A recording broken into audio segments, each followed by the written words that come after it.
Donc, Histoire d'une marche en plein ciel, c'est un texte, un monologue d'un personnage féminin qui est une sorte de randonneuse qui voudrait partir dans les montagnes notamment, mais qui, au lieu de partir, se met à parler. Et donc, à la place de mettre ses jambes en mouvement, elle active la parole et elle a aussi quelques problèmes de mémoire. Elle essaye de reconstituer la réalité de ses souvenirs. C'est une écriture assez fleuve dans le sens où ce que j'essaye de faire avec ce personnage, c'est traduire le processus de sa pensée, le flux de la pensée, comment on passe d'une idée à l'autre, le côté digressif de la parole qui peut être à l'intérieur de nous. Et du coup, comment on la projette au théâtre, comment on la rend vivante, cette parole qui appartient parfois à nous-mêmes, à la pensée, au fait de parler tout seul aussi, puisque c'est un seul en scène. Et sinon, en termes de processus d'écriture, c'était une commande en fait de la comédienne Marie-Aude Christiane qui voulait travailler sur un personnage de randonneuse.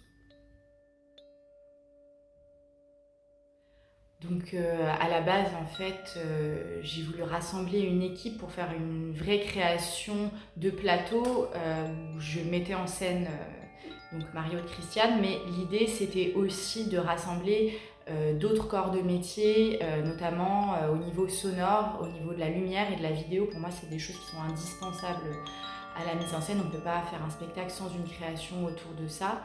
Et tous mes spectacles en général ont une partie vidéo qui, pour moi, représente vraiment une autre forme de réalité déjà, donc qui peut décaler le propos qui est dit sur scène, emmener le spectateur ailleurs.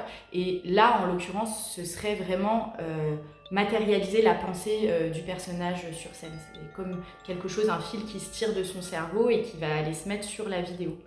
Et le sonore, c'est pareil, c'est comme un mouvement à l'intérieur d'elle qui vient l'accompagner. Et après, la lumière, c'est comment ça la prend, comment on habite chez elle avec la lumière.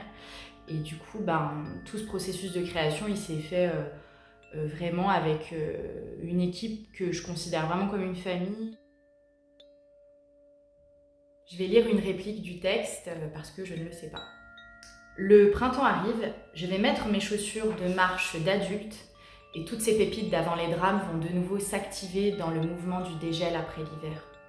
Je suis comme la mésange et à la fin de la fonte des glaces. Quand l'été sera là, mon cerveau de nouveau rétrécira. Alors je partirai sur les sentiers de randonnée. C'était la compagnie Electra 5 pour Histoire d'une marche en plein ciel au Théâtre des Marronniers.